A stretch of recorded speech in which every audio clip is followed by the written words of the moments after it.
गोरखनाथ मंदिर में हमले के आरोपी मुर्तजा अब्बासी का कबूलनामा सामने आया है। अब एटीएस उसका साइकोलॉजिकल टेस्ट करवाने जा रही है। उसके पिता से भी एटीएस पूछताछ करेगी और सारी बातों को एक कड़ी में जोड़ने की कोशिश की जाएगी। पूछताछ के दौरान अब्बासी ने कई खुलासे किए हैं और उसका कहना है कि देश में मुसलमानों के साथ अन्याय हो रहा है। सीएए, एनआरसी, कर्नाटक, हर तरफ यही हो रहा है। इसलिए उसने तय किया है कि वो कुछ करेगा और फिर उसी का नतीजा हुआ कि उसने गोरखनाथ मंदिर में हमला किया। ये रिपोर्ट देखिए।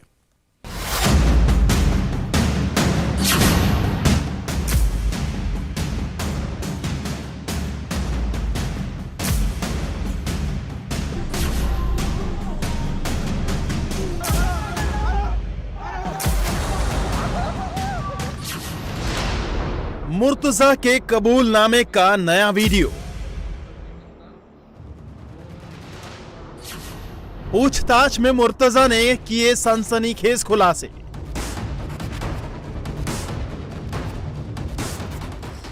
अब साइकोलॉजिकल टेस्ट में बाहर आएंगे दूसरे राज।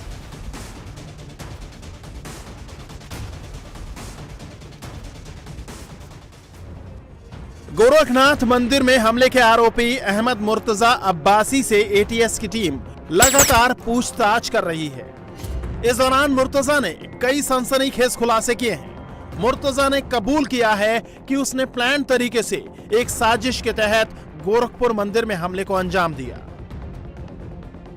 टेम्पो पे चढ़े 450 से 500 रुपये का सामान था। टेम्पो पे चढ़े, टेम्पो से नौगढ़ है, शेर टेम्पो में नौगढ़ से जो है उसने कहा कि हम आपको रिजर्व में गोरखपुर पहुंचा देंगे। तो हमने कहा भाई ठीक है, गोरखनाथ में रुकवा देना। तो वहीं पुलिस है, उसी पे हम कुछ अपना कर देंगे, फिर हम भी चले जाएंगे, काम तमाम हो जाएगा, हम भी ना हम रहेंगे ना कोई। तो इस तरह से हमारे थॉट्स बहुत से एंगल से हम सोच रहे थे जस्टिफाई करने का कि ऐसा भी है कि हाँ भाई देखो CNRC भी कर रहे हैं तो गलत हो रहा है ना। हमारे साथ जो गलत हुआ वो तो ड्राइविंग फैक्टर है ही, तो उसको मैं दिमाग में जो जस्टिफिकेशन, उसके मतलब कोई काम करने से पहले आदमी जस्टिफिकेशन भी तो बनाता है। उसको मैं जस्टिफिकेशन दे रहा था कि मुसलमानों के साथ जुल्म हो रहा है, कोई कर्नाटक में इतनी हो रहा तो हम अब कोई नहीं करेगा। तो मुझे उस तरह से मैं सोच के मैं बोला कि अब फिर थक गया, सोच मैं बोला कर ही दो भाई। मुर्तजा अब्बासी के इस कबूलनामे के बाद अब यूपी एटीएस एक तरफ जहां मुर्तजा का साइकोलॉजिकल टेस्ट करवाने जा रही है, वहीं उसके पिता को भी नोटिस भेजकर पूछताछ में शामिल होने को कहा गया है। अब तक मुर्तजा से पूछताछ में जो बातें सामने आई हैं, एटीएस उसे क्रॉस एग्जामिन करना चाहती है। इसके साथ ही साइकोलॉजिकल टेस्ट के जरिए पूरी साजिश का पर्दाफाश करने की कोशिश की जाएगी। घटना एक बड़े साजिश का हिस्सा है और हर एक पहलू पर विचार किया जा रहा है। आज जो वीडियो सामने आया है उसके बारे में भी पूरी तहकीकात हो रही है और उस व्यक्ति के द्वारा जो भी चीज़ें बताई जा रही हैं हम उसको पूरी तरीके से वेरीफाई करेंगे और उसके बाद उसमें अग्रिम कार्रवाई की जाएगी। फिलहाल पुलिस कस्टडी रिमांड में जो अभियुक्त है उससे एटीएस की टीम लगातार पूछताछ कर रही है।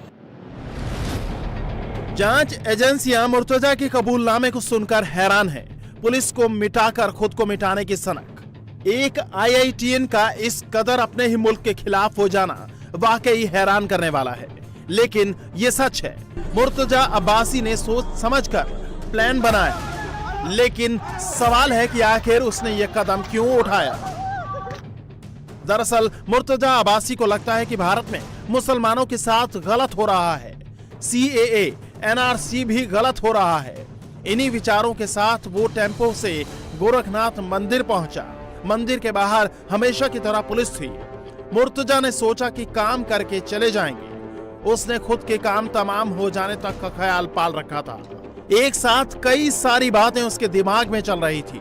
उसे लगता था कि उसके साथ गलत हो रहा है और यही विचार उसकी हमलावर सोच को मजबूत करते थे। मुर्तजा ने अपने कबूलनामे में कहा कि कर्नाटक में भी मुसलमानों के साथ गलत हो रहा है। उसे लगता था कि किसी को कुछ ना कुछ तो करना ही होगा, भले ही कोई कुछ ना कर रहा हो, लेकिन अब उसे ही कुछ करना होगा। हम ये बीड़ा उठा रहे हैं। वीडियो उठा ले, मतलब हम अब हाँ यही सब कुछ लेके किसी को तो करना पड़ेगा। हाँ यही सब सोच के जो है हमने, मतलब हमारे को फ्यूचर दिखते कि हम ऐसा नहीं था कि हम अपने घर से निकल के आए थे। हम अपने घर से तुम निकल के आए नहीं, हम सुकून से कर रहे थे, घर से निकल के आके मानो हमको ऐसा डेस्परेशन सवार हो गई, उसमें आंखें मेरी पूछ गई।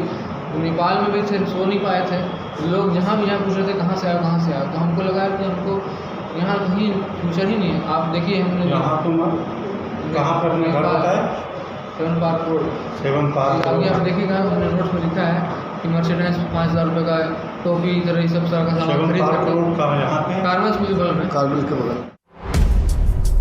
इधर मुर्तजा अब्बासी से एक सच निकलवाने में एटीएस की टीम दिन रात एक किए हुए है और उधर अब्बासी को लेकर राजनीति भी शुरू हो चुकी है। अखिलेश यादव ने कहा कि अब्बासी के पिता के मुताबिक वो दिमागी तौर पर बीमार है और इसीलिए गोरखनाथ मंदिर पर हमले की जांच में इस एंगल को इग्नोर नहीं करना चाहिए।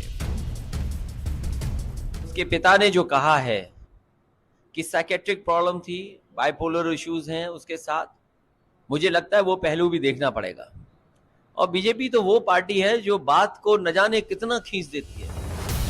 अखिलेश के बयान पर डिप्टी सीएम केशव प्रसाद मौर्य ने पलटवार किया। इतनी बड़ी घटना गोरखनाथ मंदिर पे जो हमला है, वह हमला साधारण नहीं है, वो एक बहुत गंभीर घटना थी और उस गंभीर घटना की जांच में जुटी हुई पुलिस का मनोबल तोड़ने या ऐसे अपराध करने वालों का मनोबल बढ़ाने का यह प्रयास श्री अखिलेश यादव जी के द्वारा जो किया गया है, मैं उसकी कड़ी भर्त्सना करता हूं और श्री अखिलेश जी को यह स्पष्ट तौर से कहना चाहता हूं कि अगर खुल करके बताएं, अगर उनको आतंकवादियों से इतनी मतलब अपराधियों से ऐसी, मैं अभी इस व्यक्ति को जो जांच के दायरे में है उसके बारे में इनको टिप्पणी कोई नहीं करनी चाहिए, पूर्व मुख्यमंत्री हैं। इस हमले के बाद गोरखनाथ मंदिर की सुरक्षा व्यवस्था और कड़ी कर दी गई है। मुख्यमंत्री योगी आदित्यनाथ का सिक्योरिटी अरेंजमेंट पहले से भी सख्त कर दिया गया है। मुख्यमंत्री की सुरक्षा में इजाफा किया जाएगा। मुख्यमंत्री कहीं भी बाहर जाएंगे तो सीआरपीएफ की ये यूनिट उनके साथ होगी और उनके निज निवास पर भी गोरखपुर में भी सुरक्षा में इजाफा किया गया है। साथ ही मुख्यमंत्री योगी आदित्यनाथ का जो ऑफिशियल रेजिडेंस है यानी कि 5 कालिदास आवास, इस पे भी सीआरपीएफ की टुकड़ियां तैनात करने का साफ मतलब है कि एजेंसीज मुख्यमंत्री की सुरक्षा में किसी तरह की कोताही नहीं बरतना चाहती हैं। यही वजह है कि इनपुट्स मिलने के बाद लगातार एजेंसीज एक दूसरे के संपर्क में हैं, लगातार छापेमारी की जा रही है। जानने का प्रयास किया जा रहा है कि मुर्तजा अब्बासी के पीछे असल मास्टरमाइंड अगर कोई है तो वो कौन है। लेकिन इस बीच बड़ी खबर यह है कि मुख्यमंत्री की सुरक्षा में इजाफा कर दिया गया है और सीआरपीएफ की 2 प्लाटून को मुख्यमंत्री आवास के बाहर तैनात किया गया है। जिन फोन नंबर्स पर मुर्तजा की अक्सर बात होती थी, वो व्हाट्सएप के जरिए जिन लोगों के संपर्क में था, ऐसे लोगों से भी जांच एजेंसी पूछताछ कर रही है। इसके लिए एटीएस की टीम नोएडा, कानपुर, सहारनपुर और संभल में है। इन लोगों से पूछताछ में इस साजिश की और परतें खुलने की संभावना है। इंडिया टीवी हर वक्त हर जगह डाउनलोड करने के लिए सर्च करें India TV news Google play store या ऐप स्टोर पर।